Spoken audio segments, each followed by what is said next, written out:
This video is brought to you by 86. Pick up video game apparel from Skullgirls and Monster Hunter World. 86.com slash question mark AFF equals 4 and let them know that we sent you.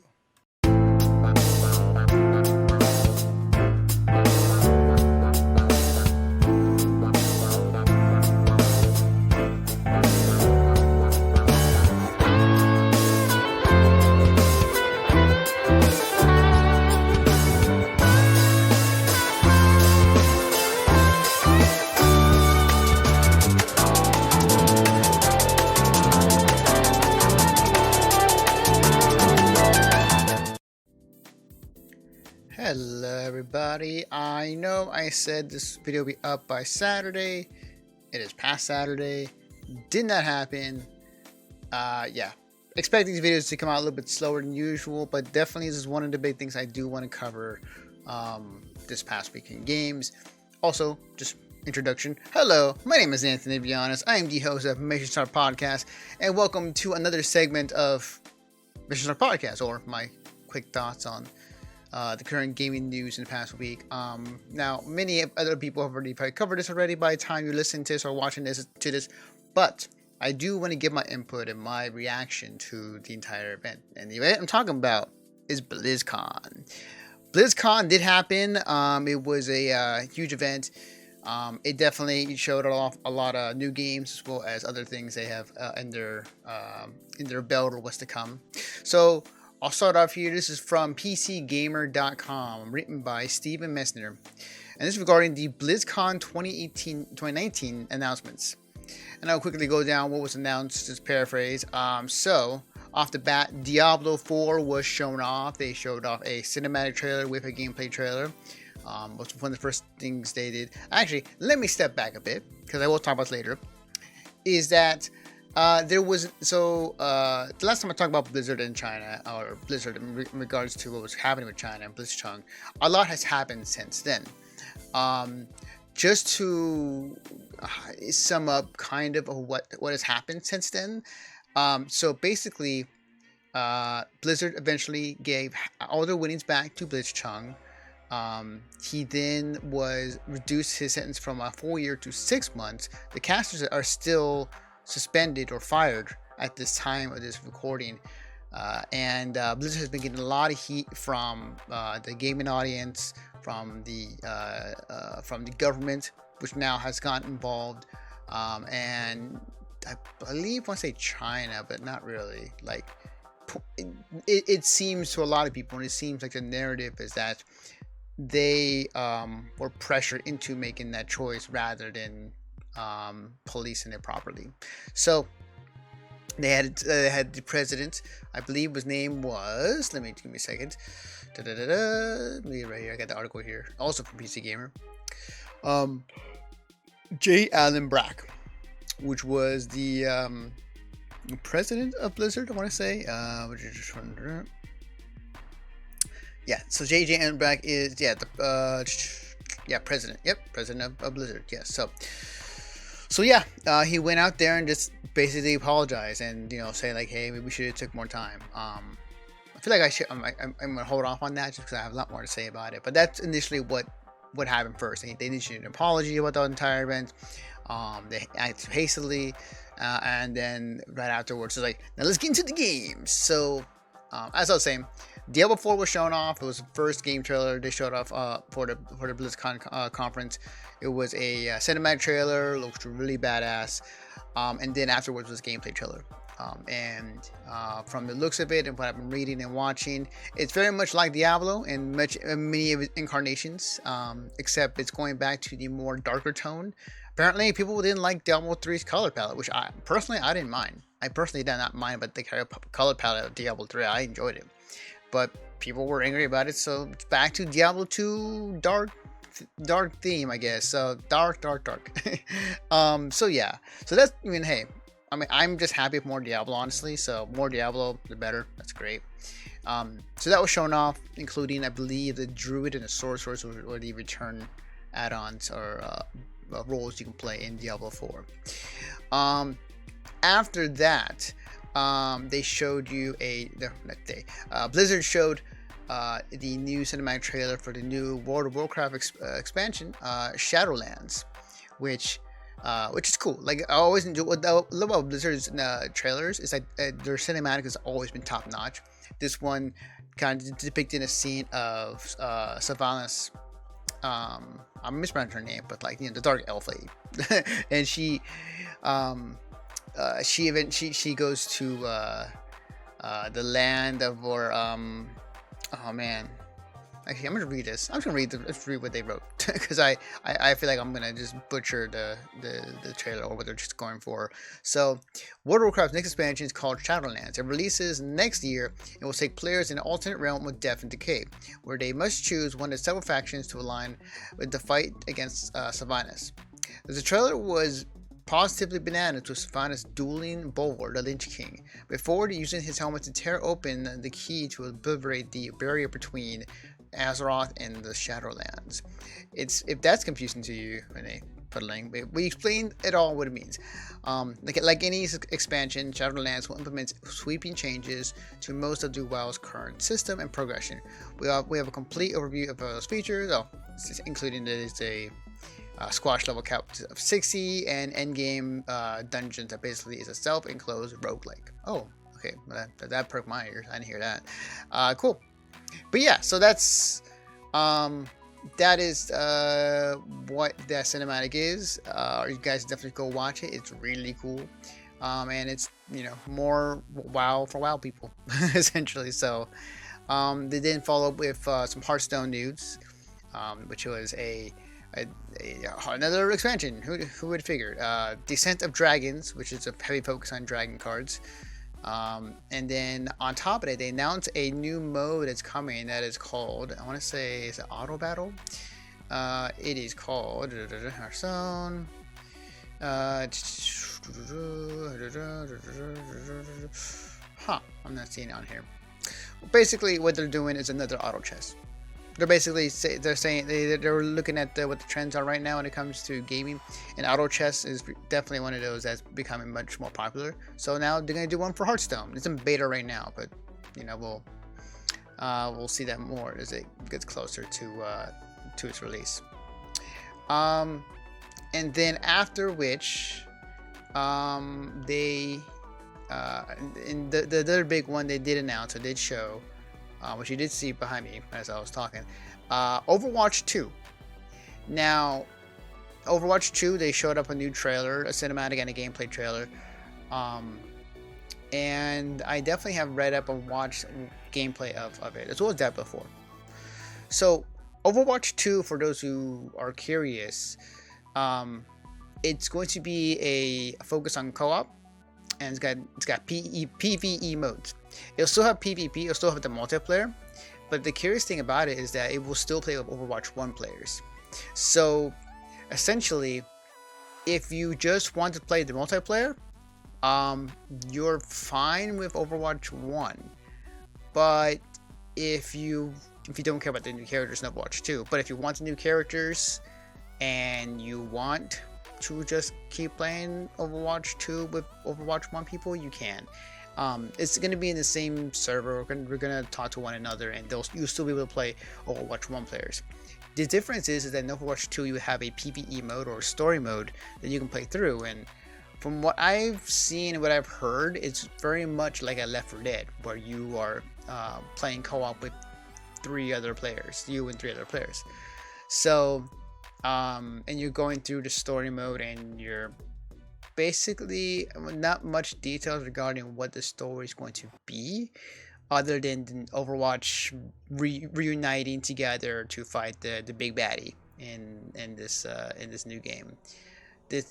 I'm kind of curious to see what the price is for it, because if they could do the whole 40 and 60 difference, where they could charge $40 if you just want the story mode, and then $60 if you want the story mode and the multiplayer with the skins, I can see that happening. So yeah, I think that might be the case, but I'm very curious to see how that works. It did say if you do go to Overwatch 2, like any skins that you do have will carry over to Overwatch 2 for your character. So that aside, you can not worry of missing or losing all your skins and work you've done in Overwatch 1. So, um, the thing though with specifically Overwatch 2 and with Diablo 4 is that they've shown some gameplay, they've shown some cinematic, but the word is that these games won't be out for a while, and that they are they're not done, and they won't be close to being done for quite some time. My guess is you won't be seeing these released until, let's see, we're in 2019. I'm gonna guess here 2021 or 2022. That's my guess. I could be completely wrong. I hope I'm wrong, and it's a lot sooner than that. But I believe those are going to be the more sooner dates for those games. Um, so that's what I'm thinking. It might be a while, and it's interesting that they definitely did this. Now, did they do this because they were getting a lot of pressure from a lot of people for what they're doing with China and with Blitzchung? We don't know per se. Or was it something else? Maybe this was already planned and it just so happens to be the bad time. So we don't know exactly for sure, but one of the things I do want to point out is that regardless, people are very excited for these games. Overwatch 2 is a big thing for a lot of people, and I know for a lot of fans of Blizzard, like, this is definitely something they really want to get into. Or really, one of the things, the criticism of Overwatch is that they make these awesome cinematics explaining the characters' backstories and showing off what the character can do, but it's like they kind of tease at a story but never really dive into it. It's kind of like the lore is in the maps and in the voice packs in the comics, so it was like everything around it except in the game. Now we're finally get that. Now we're finally getting the game that will have story mode. So will that pay out? I think it will. I'm very curious to see how the story mode goes. I think, yeah, like it just depends on how it works, because you can make a story in Overwatch, if you do it properly. But I kind of feel, I don't know. Like I actually don't know. Like I'm curious to see what happens, but I've been hearing talk about, hey, if it's just they kind of based this off this mode or one of the modes they did in the past with Overwatch, and maybe there's something that they can do to use that as a platform to do branch out into more deeper lore. That's awesome. But I don't know. I honestly don't know how it's going to do. The one thing I do want to point out, I forgot to mention, is that in the PvE mode or in the story mode, you do level up your character. One of the things I kept hearing is with Tracer, you can level her up, and like in her ultimate, where she puts a bomb on you, and then like kind of reverse times, and she's in a safe spot or whatever she was at the first place. She can like level up, and then she can like put like the bomb on somebody or on one of the enemies, and then instead of one, it'll branch out to three, and then three explode or within the area. And they kind of showed in the trailer that Reinhardt, instead of like just one direction, like his slam could go like an entire area AoE. So that it's very much looking like a first-person RPG or RPG like elements. So, and again, I feel like this is what fans want. Like, I feel like fans want a story to be told, and just because of the cinematics, and they love these characters a lot. So I think that Blizzard's going to make that happen. Is it going to be successful? I think it will do fine. I think it will satisfy those who are really into the story. And personally, I like to see it too. I think I would like to see it, sit down and kind of play through the story myself, just to see what it's like. But I digress. Again, you won't see this for a while. Like, we won't see these games for a while, and we'll see. We'll definitely see how it goes. Outside of that, I mean, they did mention Warcraft 3 Reforged, but it's closed beta. Still no date and time for when that's released. That's probably one of the things I'm looking forward to, because I love Warcraft 3. Yeah. So that remaster is gonna look good, and I might probably get it just to play Warcraft 3 again, pretty much.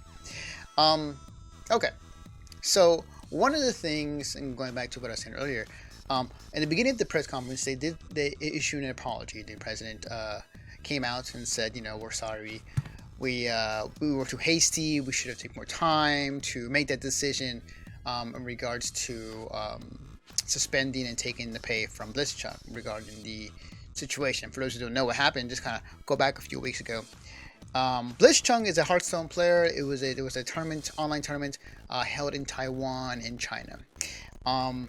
Now, at the moment, there's a huge protest happening in China between Hong Kong and China. As somebody who is vaguely knowledgeable of what's happening right now in that situation, I do know that it seems that China is trying to overtake Hong Kong, in some way, and there's a lot of unrest, and there's a lot of people that do not want this, and specifically in Hong Kong and other regions near it. So Blitzchung, on the stream, one of the things that he won the tournament, online tournament, and was interviewed afterwards. So one of the things is that he was on stream, showing up on his webcam with a mask. Masks are banned in China because it's a way, the protesters are using that as a way to, and again, this is me just kind of spitballing kind of, but I vaguely remember that they're using masks to go against the law of China, since China's banned them as a way to protest against them and the Chinese government. So he shows up with a mask on, and he says, free Hong Kong, the revolution of our people. I'm paraphrasing that, but basically in support of the Hong Kong protest. At that time, the casters kind of looked at each other and put their heads down, just trying to hide. And there was some talk that they encouraged him. Whether that is true or not, if it is true because of some translation of what they were saying, then they, I guess, egged them on. Like they said, say the 8 words, say the 8 magic words. So we don't know exactly if they were true or not, but at this moment they are just fired right now. So that happened, and it blows up on the internet.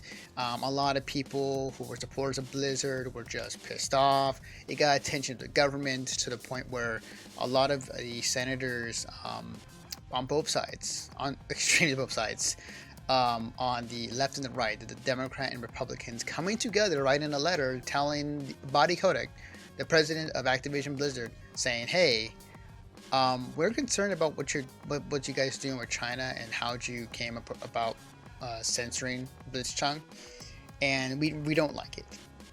So they basically say, hey, do something, and we'll do something. And some of these senators or these people who made that declaration or that letter are running for office. So they have, they could potentially be the president and look at that, oh, okay. So yeah, so that happened. A lot of unease, and there was an apology that was issued online, and then an apology here.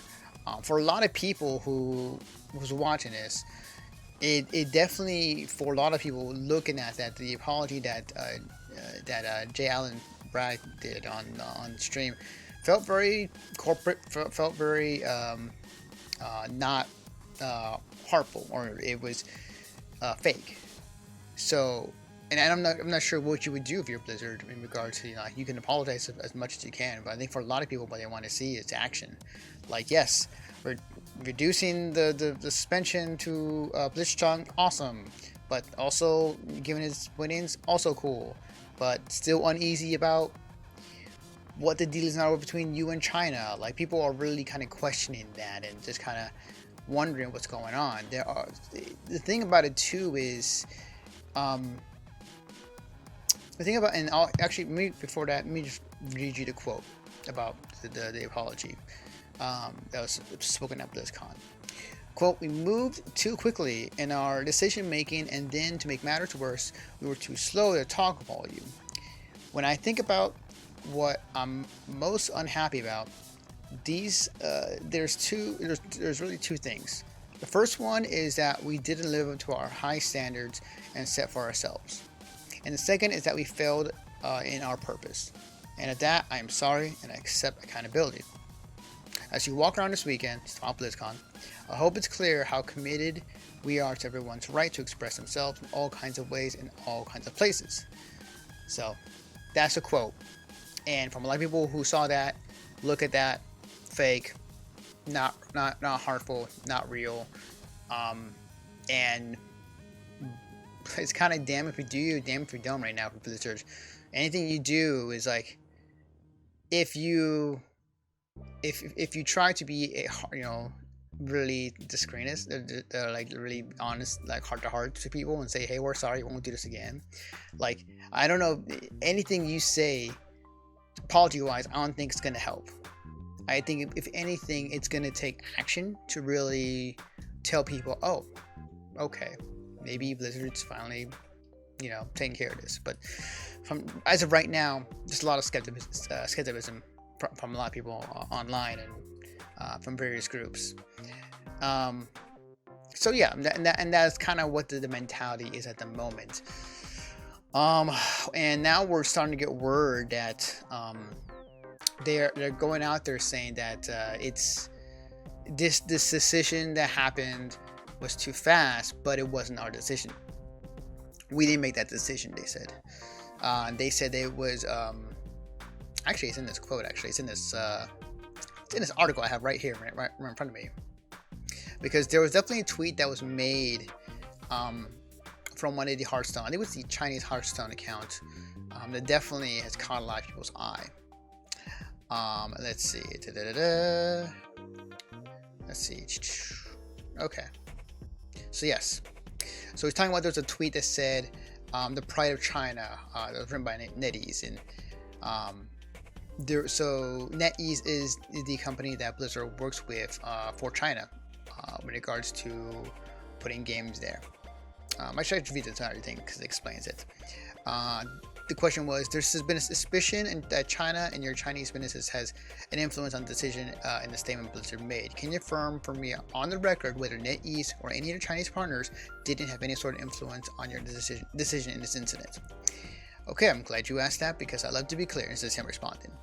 The first thing that I wanted to talk about is that there's a massive amount of either confusion or non-understanding around what the regulations are in China. Blizzard is not legally allowed to operate or to publish games in China. You must have a partner. That is the regulation. That is law. NetEase is our partner. NetEase is not a government agency. NetEase is a company. They are the publisher. One of the things that has come up around this is Blizzard Weibo post and the text around that. We are not legally allowed to operate those channels. We are not legally allowed to contribute. This is NetEase's decision. They are a publisher in China. Was NetEase in conversation with this issue? They were, certainly, as were the Blizzard Taiwan team, as was the Hearthstone leadership team, as was the esports team. All those various contingencies came together, and one of the things that we said was we acted very rapidly and acted very quickly. And that's certainly the fate of our story, of this story, is these groups come together and decide in a very short amount of time what the right action to take forward was. The question was, so the Weibo post talking about the, actually, is it still up? Actually, let's see. Let's see. Yeah. So the tweet that was posted was, and this is from China, so it's translated. We are very angered and disappointed at what happened at the event, and do not condone it in any way. We also highly object the spreading of personal political beliefs in this manner.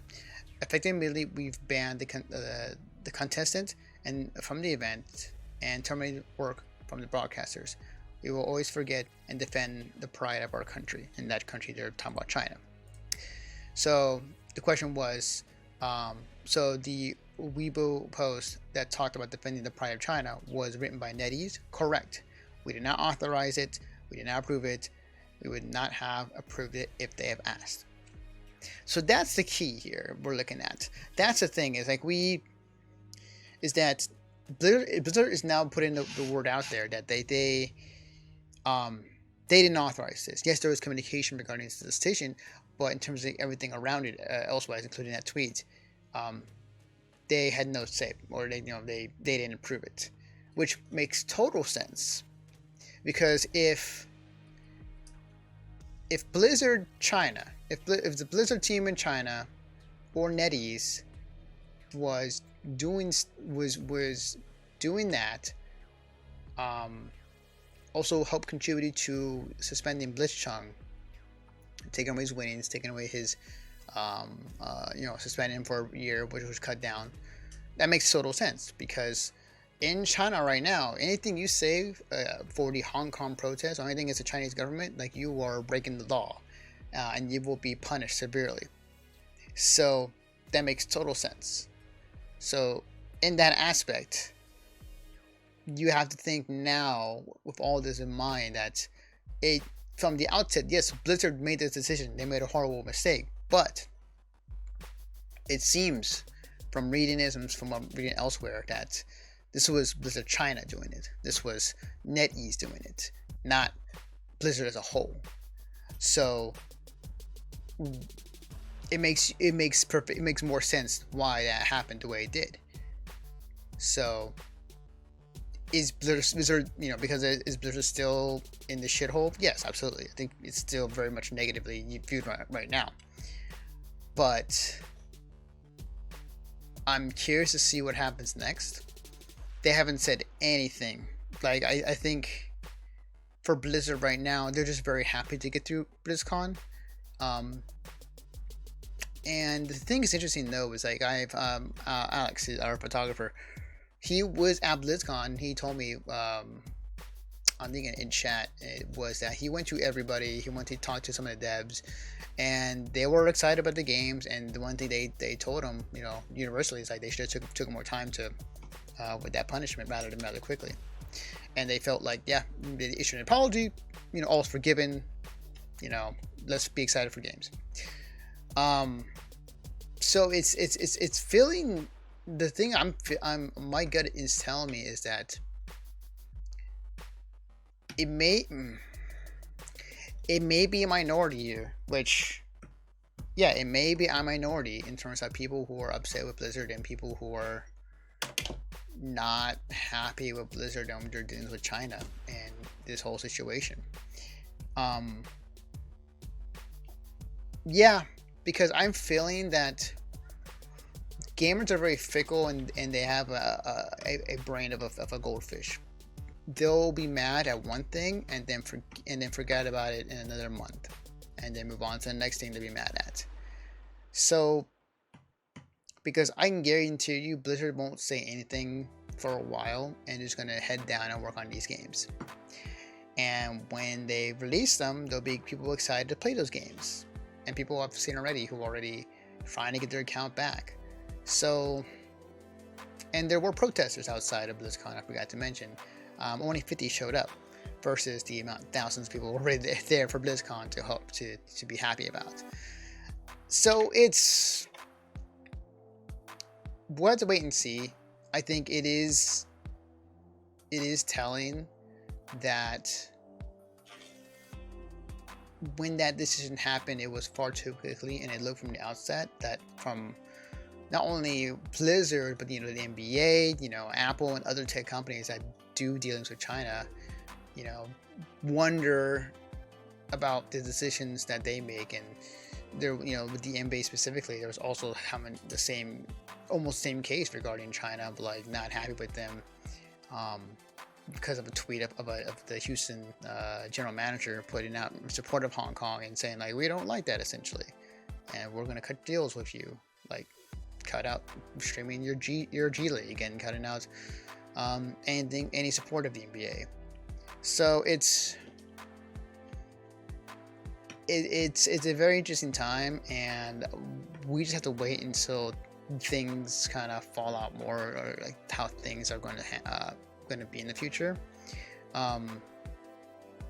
It's interesting. This is the whole situation of Hong Kong and China. That's going to be developing more as we speak. The micro of like what will Blizzard do? Like Blizzard's going to be fine. Like they'll just continue working on their projects, and they'll come out and they'll get people excited for their next game when it comes out. And when it does, people would have forgotten about the Blitzchung situation, or they might have mostly forgotten about it. Unless Blizzard do something to really piss off everybody else again. A lot of people are still uneasy that they're doing business with China. At the same time, like if you're, and I was kind of on the same boat for a while, and then realizing, well, you can't really boycott China. Honestly, you really can't. If you think about it, China has a lot of things here in the U.S. that they're funding. Reddit, Discord, 5% of Blizzard. They have a stake in Epic Games. They 100% own the Riot Games. They have a 10 cent as somebody who is investing in movies and other things. And not to mention, a lot of our plastic stuff comes from China. So like yeah, you can say you could boycott China and everything Blizzard is doing, but you really can't. you can say that, and it's like, well, I can't use this. Oh wait, you can't see on screen. I'll say, yeah, this thing. Hang on. I'm trying to make a point here. Get, fuck it. Son of a bitch. Yeah, damn it. Hang on. This is the most fucking. There we go. Okay. It's like I'm not gonna support China, so I guess I'm not using this anymore. Well, then that's also 90% everything else. So yeah, it's definitely a situation where we have to wait and see, and like we'll see how it goes regarding the situation between Blizzard and China and the ongoings. Now that the government is involved, like they have an eye on Blizzard and to watch every move they do. So I don't know. I feel like at this point, Blizzard, the only thing they can do is just head down, work on games. I think I feel for the devs too. Like they're in the situation, like they can't say much or do much, and I'm pretty sure like they are definitely in support of Hong Kong. When this entire thing happened, there were some devs that came out there and just like covered up the statue, in protest, saying like hey, we like you saying that everybody has a voice, except if it's against China, which is on the statue, like it says everyone has a voice, and they covered up those words as a protest. It wasn't recently, like Jeff Kaplan actually came out and said, hey, at the time of this recording, like he came out and said like, hey, I want the Blitzchung suspension to be lifted, like all of it. And this is the head of the guy who makes Overwatch. So again, we have to wait and see. It's a very tense moment. There's a lot of things happening between China and the U.S. and the businesses and what they're doing. I'll say this, if it wasn't for what was happening in China and Hong Kong, if that was not happening, all of this would have been by the wayside, and Blizzard would be a much more happier place. But that being said, with the games they did show off, with the games they did announce, obviously going to cater to a lot of people and cater to Blizzard fans. Diablo 4, I think, is what people have been wanting. They've been wanting it from last year. And we're not happy about Diablo Immortal, but Diablo 4 is what they want. And they got it. It's coming. Overwatch 2 was leaked so many times that it was bound to be announced at Blizzcon. And it makes a lot of people happy. But again, not much info on either games. So we won't know for a while. So when the day happens, then we'll get more information and those games will come out. I'm pretty sure they'll probably be successful in Blizzard fashion, among the other stuff they announced. So that was BlizzCon. That was kind of the overview of what was announced, the whole controversy between BlizzCon and Blitzchung, and we have to wait and see in terms of like how everything will pan out. But when it comes to Blizzard right now, I think Blizzard is just very happy to be out of BlizzCon and just able to work on games and just head down, not say anything, unless they fuck up sometime again, and and make the country mad or the government gets more involved. So it's going to be interesting. I think that it's time will tell. Again, time will tell, and time will heal all wounds for most people. So, but that's going to be it for this mini episode of Mission Start Podcast. So thank you guys for watching. I know I've been slow on getting these videos up. Bear with me. I'm only one man. I think I do so much. But we'll have these videos up a lot sooner than later. So by the time you're watching this, it'll be Monday.